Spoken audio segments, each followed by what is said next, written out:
Hello and welcome back to the latest episode of the Golf Ireland pod. I am delighted to be your host, Stephen Murphy. Thank you as always for joining us here, and we have another jam-packed show for you. Plenty of action to recap, plenty of action to look forward to, and of course we are joined by a guest this week. We are delighted to be joined by the Golf Ireland High Performance Director, which is Neil Manchip. And he'll be coming up later on in the show. I hope you are all well. I hope you're all out golfing loads and enjoying the summer. But yeah, as always, we will look back at all the action from the last week. And we will start off with the Irish Boys and Girls Close Championship, which was won by John Doyle from Fota Island and Ciamh O'Grady from Royal Dublin. And an exciting final day at Monkstown Golf Club. In the boys' event, Doyle made his way to the final after a 3-2 win over Mark Gazzi from Tralee. Did a tough match against Masserene's Noah Bickerstaff before he pulled away in the last few holes to claim the title on the 17th hole with a 3-1 win. The Fota Island golfer was playing close to home this week, which is always a nice little advantage, and he got an extra few practice rounds in that he said paid off. A quote from John: "It was great. It was an unbelievable condition. Given the rain and the wind the last few days, it's been fantastic. They've been a great host to us all week, so thanks very much to them." Yes, obviously there was a pause in the play one of the days just because of the wind and the rain. I think that was basically kind of countrywide, so it was fantastic that they could get back up and running. And in the girls' competition, Ciamh O'Grady got her maiden girls title after beating Katie Poots 1-up in the final. It was a tough road to the final for O'Grady, as she had lost a lot of tight matches this week, which included she had a lot of tight matches this week, which included a 1-up win this morning over Olivia Costello from Roscommon, and a win against her sister Niamh in the first round on the 20th hole, which is absolutely amazing. Two sisters playing each other. Brilliant stuff there. Steady golf was the key to O'Grady's success this week in a season that has been jam-packed so far. A few quotes from her: "I played well, I played steady in the qualifying, just tried to make the cut, and then in match play I played really well. My first match was my sister, and that was a tight one, but other than that I was pretty steady. Me and Katie had a good match today." In fairness, beating some great golfers there, and Katie Poots and Olivia Costello, who are very, very highly touted, so a fantastic win there for Ciamh. Judas, obviously I mentioned the rainfall and the wind. The play championship matches were actually cancelled, and the remaining 8 golfers in the boys and girls completed over 18 holes of stroke play. Ella Cantwell from Esker Hills won the Irish girls close play title with a score of +5 after beating Lucy Grattan in a playoff, so congratulations to Ella. Well done to everyone there involved in the boys and girls at the close championship there. So everyone, and Monkstown as well, fantastic venue. We'll then turn our attention now to the Irish Senior Men's Amateur Close Championship, which took place in Strandhill. Galway golfer Joe Lyons claimed his first ever national individual title when he took home the Irish Senior Men's Amateur Close Championship. The Banneragh native battled hard in the morning to cement his place in the decider, and then he beat local golfer Sarah Heavey from County Sligo comprehensively 5-4 in the final, which was I'm sure Sarah had a lot of local support there, so Joe was definitely up against it, but well done to him there, a comprehensive win. In the Irish Senior Women's Amateur Close, Tracy Eakin from Duke's Golf Club had a narrow 1-up win against rival Laura Webb, former guest here on the Golf Ireland pod, in the final. Congratulations to Tracy. A nice little rivalry there with Laura. She even quoted, "It's nice to get one over Laura because she got one over me last year," which is always great to get out in the open. "It's the biggest thing I won in a long time," she said. "I was out of the game for a while and then came back into the game." So, coming back in and winning an Irish Senior Women's Amateur Close Championship is no mean feat. So congratulations to Tracy. A huge win there. In the men's over 60s final, Adrian Morrow from Portmarnock beat Jim McVeigh 4-3 in the final. And then in the women's, Anne Giogan defeated Margaret McAuliffe, from Ballybunion 5-3 in the women's plate. So congratulations to Adrian there, and congratulations to Anne in the over 60 section. And again, another fantastic week there in the seniors, another fantastic venue in Strandhill. And finally, of course, we would be remiss to not talk about Áine Donegan and her heroics this week at Pebble Beach for the US Women's Open. And first time it's been played at Pebble Beach, which is a huge, huge deal. And yeah, she briefly led the championship itself on Thursday during the first round. And then eventually finished on the tournament on 9 over par, tied 45th. Agonisingly, only one stroke behind the leading amateur, Benedetta Moresco of Italy, but only 2 strokes behind fellow Irish golfer Leona Maguire, who also had a great week, was hanging around the whole time, just couldn't really get it up to the right gears. But incredible stuff for Áine to be there, her first major championship, her first US Women's Open at such a venue like that, and to be nearly leading, and then interviewed on TV. She handled it all fantastically well, took it in her stride. Huge support there, which was great.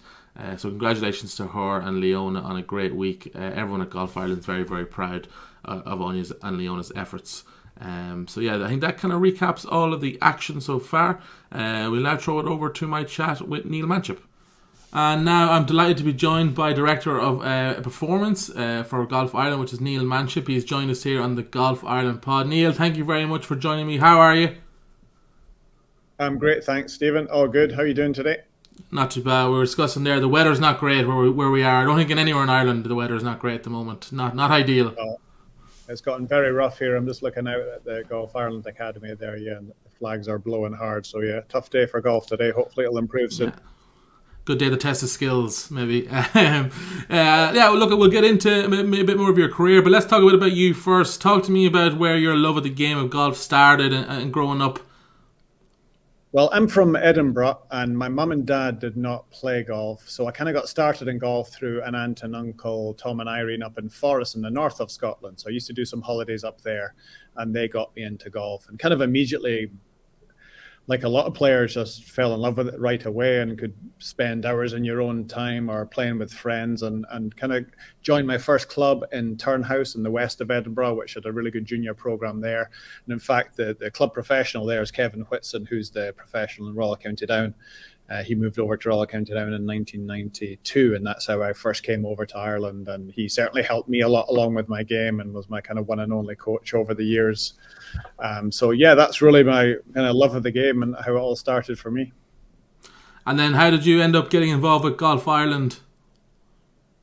Well, I moved over to Ireland in 1992. I was at Royal County Down as an assistant professional there for a few years and had the most fantastic time there, playing around one of the best courses in the world and got loads of time to play there. So that was really a fantastic place to develop my own game. And then playing some professional tournaments and had a little bit of success in the PGA Irish region and won a few tournaments and got into playing into some kind of challenge tour and European tour events. But after a while, I really kind of figured out I was never going to be good enough to be a full-time tour professional. So I turned into coaching then back in 1999 and moved to Royal Dublin as teaching professional there with Leonard Owens, and had a great time there again with another fantastic place to coach and really good club there, and great environment for playing the game.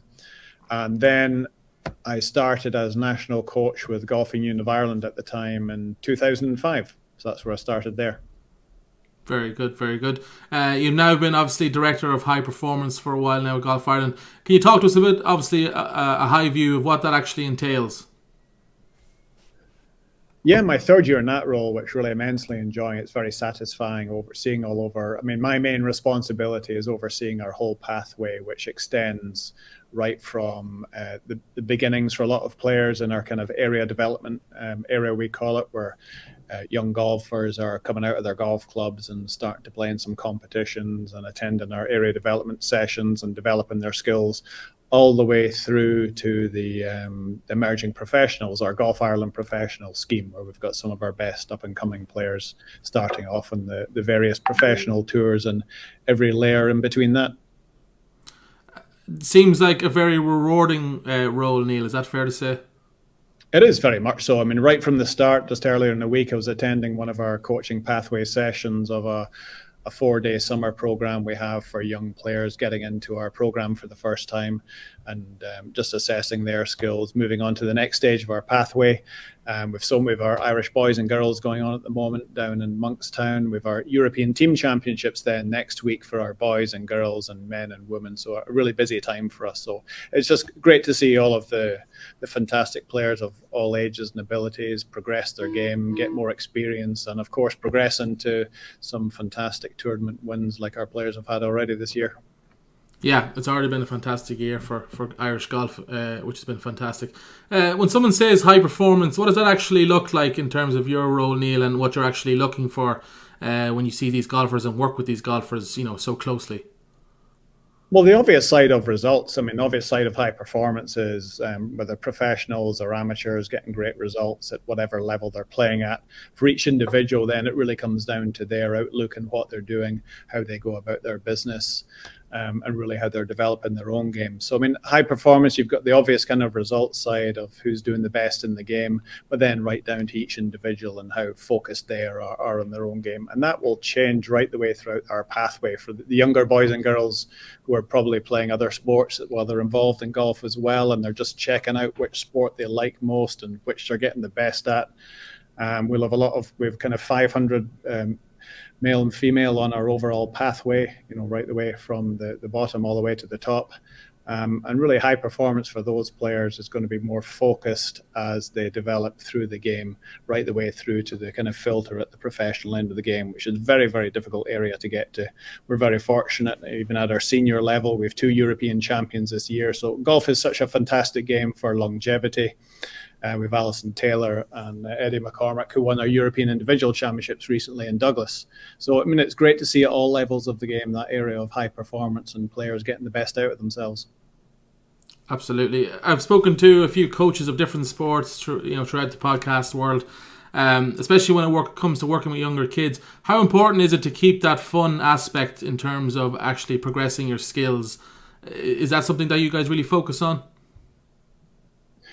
Yes and no, and that kind of comes from each individual. So we're very much individual focused, and golf being an individual game, and we come together in teams now and again. But by far the majority of the time, players will have, when you start off as a young kid, you just want to play all the time. And some of our sort of under 14s and 16s want to play in every event possible. And then after a while, they figure out how to kind of manage themselves a bit better.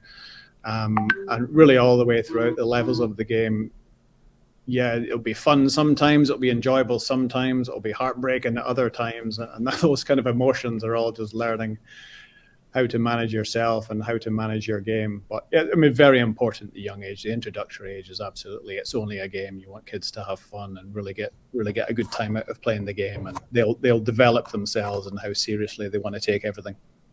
Absolutely. It's obviously not just you, Neil, though, behind the scenes. Talk to me about the massive group effort that goes on at Golf Ireland. We're very fortunate. Ireland in general is such a great country for all things sport. We have so many fantastic volunteers around the country that help to run all of our championships, all levels. We have a fantastic network of coaches that deliver our coaching programs on the ground, from our area development to schools golf, to introductory programs to golf, all the way through our performance program, to our office staff and my own team and our high performance team in Golf Ireland of James Corcoran and Sarah Rose, and we work together as a team. Really helping develop the whole pathway program, to all the players that are involved, to all of our captains and team managers and selectors. So yeah, there's a huge amount of work goes on behind the scenes. You mentioned you've been 3 years in the role now. Talk to me about how you've seen the game evolve in terms of, the actual, as you said, the performance levels, maybe the participation numbers, or even the diversity of the players coming to you in Golf Ireland. Yeah, we're very fortunate from the last few years. We got a great bump in participation through COVID, which was obviously a disaster for a lot of situations. And then for golf, it gave people a lot more time and opportunity to play, and brought some new people into the game that might not have played before. Really, so one of our main focuses is on retaining that membership and developing the game through that. In terms of our participation side, We're very fortunate. We've got some really good programs all around the country to promote inclusion and have all areas of golf are included in our game. Golf is so accessible in many areas to all aspects of society. So we've really seen improving numbers in that area. And then throughout our pathway as well, we're really trying to develop our inclusion pathway, our golfers with disability. We've had some great success in that area with the European Team Championships last year, and most recently Brendan Lawler again winning the G4D Open, which was fantastic to see. So all areas of participation and inclusion and high performance, really trying to develop all of those areas. Yeah, I mentioned before in the podcast, I've seen the Get Into Golf scheme firsthand in my local club in Athenry, and spoken to a few players who were down at it, and they couldn't speak more highly of it, and how much fun it was, and how easy it was to go down and play and have a bit of fun. So there's it's definitely great to hear that. Another untapped area out there to get more people into playing golf and have some of these Get Into Golf sessions, other initiatives we have running, our Chip and Chat and our Women's Network. And that's really just an opportunity for people that haven't tried golf before to get together in a very social environment and just try golf for the first time and see how they like it. Absolutely. You kind of touched on it earlier as well. You're travelling over with the European girls team to France next week for the European Championships, which kicks off on the 11th of July, I believe. You're involved with the girls team, which includes Anna Ebom, Olivia Costello, Kate Dillon, Emma Fleming, Marina Joyce Moreno, and Katie Poots. It's a fantastic squad you have there. Neil, talk to us about the incredible talent that's in that squad. Yeah, as you say, a fantastic team going away to France this year. They're playing in a place called Le Hossegor, just in between Biarritz and Bordeaux. And all of the players in great form. Some of them are playing down in Monkstown at the moment. And then we had Olivia Costello and Kate Dillon performing so fabulously last week at the Junior Vagliano, which is Great Britain, Ireland against the continent of Europe. That was in Royal Dornoch in Scotland, and both of them really excelled over there. So that was great to see. So yeah, very excited about next week. This will be my 23rd European Team Championship. And I think looking at the team there, it's going to be, a super group of girls to take away to France. And yeah, we're very ambitious about the week ahead, and rightly so with the team that we have. So hopefully we can do there and bring back the trophy. Are you familiar with that course? No, we haven't been there before, so it'll be our first time seeing it. We've done some speaking to some of our French colleagues about it and done some investigation into it. But yeah, when we do our first practice round there on Sunday, it'll be our first time seeing the course. How do you prepare for that? Is there much preparation for it, or is it just a case, as you say, when you arrive in the day, you make the best out of that situation? No, with our lead coach, Chris Jelly, with our girls team, does a fantastic job with preparing all of the girls over their kind of autumn, winter and spring coaching sessions, mostly based here at Carton. So there'll be preparation specifically with regards to the European Team Championships then. Obviously, you don't know the team that's going to be picked in those months, and as time goes on and the team becomes a bit more apparent, there'll be individual sessions with those girls, and there'll be specific training with regards to the tournament next week and the home internationals coming up in a few weeks' time. Yeah, really looking forward to the week ahead. They'll be well prepared and in great form. So let's see how we go. Talk to me what goes into managing a team like this, because these girls are very busy. They're playing week in, week out. They're playing all over the country. Is it tough to kind of get them all in the one place at the same time? And talk to me about the actual day-to-day activities of managing a team like that. Well, sometimes it can be. We do a bit of preparation at the various events that we'll be at, but there won't be a huge amount into managing. They're all very good at looking after themselves, and that's something that we really want to facilitate, is that self-reliance. I mean, down the line, we want some of these players to go on and be successful professional golfers. So they really have to learn to look after themselves in international environments. But yeah, they'll be well capable next week. We'll be getting them organised with all of the logistics and hopefully preparing their games well, and yeah, let them loose to go and play for Ireland at the Europeans. Yeah, we spoke to Maria Dunn 2 weeks ago ahead of the Vagliano Trophy.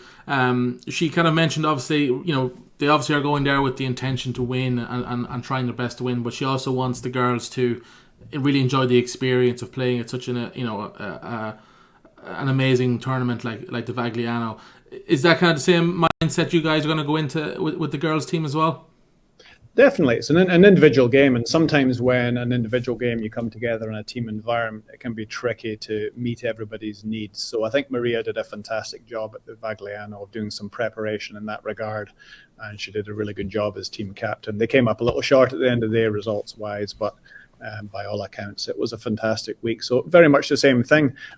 Our job as kind of coaches and managers is just to have a good environment for the girls to get the best out of themselves. And yeah, it's an individual game, and you just want each player to do their own thing, and then we come together a bit as foursomes, so a bit of preparation, foursomes partnerships. That will be a key part of the scoring in the match play stages. Yeah, so really looking forward to seeing how well they all access their skills next week. Absolutely. And if you're listening at home thinking, wow, Neil must be the busiest man in the world, he also finds time to be Shane Lowry's coach, which is incredible considering how much you already do. Talk to us a bit about that. When did you first meet Shane? How did you end up getting involved with him? Well, in a similar environment as we're discussing, I first met Shane back in 2005 when I'd really just started as national coach with the Golfing Union of Ireland, and Shane had got onto his first boys panel. It was an under-18 trial session at the Island Golf Club. And yeah, that was the first time we met, and struck up a good relationship after then and since then. And obviously Shane's had an incredible career, winning the Irish Open as an amateur back in 2009, which springboarded him onto the European Tour very quickly. Had a good exemption after that, and has really gone on from strength to strength after that. So yeah, really get a great fun out of all of that work with Shane, travel all around the world at tournaments, major championships, and seeing his game progress, is very, very satisfying. Could you see back then, obviously, that spark of the potential back, when he was only under 18s? Yeah, I mean, it would be being a bit smart to say I would have seen everything that he has done. But yeah, you could definitely see a spark. You could definitely see the overall skills that he had at his game. Most importantly, how hard he works at his game, his dedication, his determination, and overall skill level. So you can never tell how somebody's going to do exactly, but certainly had the general idea at that time he was going to go on to something special. The Open is just around the corner at Hoylake. Lowry, obviously, I think he's self-admitted, loves links golf, grew up on, or at least, really, really enjoys that test of golf as well. How's his game heading into Hoylake, and what are his hopes and aspirations? Yeah, I think the last Open there, when Rory won 2014, Shane placed 9th, I think it was, top 10 that week. So good memories from Hoylake. Lovely golf course. Really look forward to getting there again the week after next. Yeah, Shane's game is in good shape. Has been playing very solidly, very consistently recently. So I mean, no one ever knows how they're going to do going into a major championship, but will certainly be fully focused and getting the best out of himself that week. Absolutely, and we'll be all watching from home, hoping to see Shane lift that Clark Jug for the second time, which would be absolutely fantastic. Well, Neil, we've kept you long enough. Thank you so much, as always, for taking some time out of your busy diary to chat to us here. Best of luck with the girls' team over in France, and best of luck with Shane in Hoylake, and we'll see you soon. Brilliant, Stephen. Thanks for having me. And thanks again to Neil for joining us here on the Golf Ireland pod. Quickly now, we'll look ahead to the upcoming events. As stated already a couple of times, the European Amateur Team Championships are taking place. Currently, actually, they kicked off today and are running to the 15th of July. And Ireland has 4 teams involved, and I'll just quickly run through them again before we leave here. So, on the men's side, we have Max Kennedy, Alex Maguire, Matt McLean, Liam Nolan, Mark Power, Keelan Rafferty. They are captained by Niall McSweeney, managed by John McKinstry, and coached by Michael Collins. The European ladies team is Sarah Byrne, Beth Coulter, Áine Donegan, Anna Foster, Kate Lanigan, and Jessica Ross. And they are captained by Niamh Quigg, managed by Helen Jones, and coached by Donald Scott. Then the European Boys Team Championship, it is Aegon Brady, Fionn Dubbin, Mark Gazzi, Sean Keating, Jack Murphy, and Gavin Tiernan. They are captained by Peter English, managed by Jim Long, and coached by Stephen Hood. And then the European girls, it is Anna Abom, Olivia Costello, Kate Dillon, Emma Fleming, Marina Joyce Moreno, and Katie Poots. And again, captained by Sarah Rose Shelley, managed by Neil Manchip, who we just talked to, and coached by Chris Jelly. So again, congratulations to all of them for making the teams, and best luck. As it is currently underway, so make sure to check scores and keep up to date with all the action. And also, finally, before we go, our 4 nominees for the Bridgestone June Player of the Month are out. Sarah Byrne, Alex Maguire, Sam Murphy, and Beck Coulter are our 4 nominees. And you can check Golf Ireland socials to keep up with who wins that. You can vote over on the Golf Ireland socials. So please do so and give your support to 4 incredible players who had an incredible month in June. And will continue to go on, I'm sure, and have a couple of more incredible months. But that wraps up this week's episode. Again, thank you so much for listening. We really do appreciate it here, all your support. And we will be back next weekend for another episode. So thank you, and I'll see you then.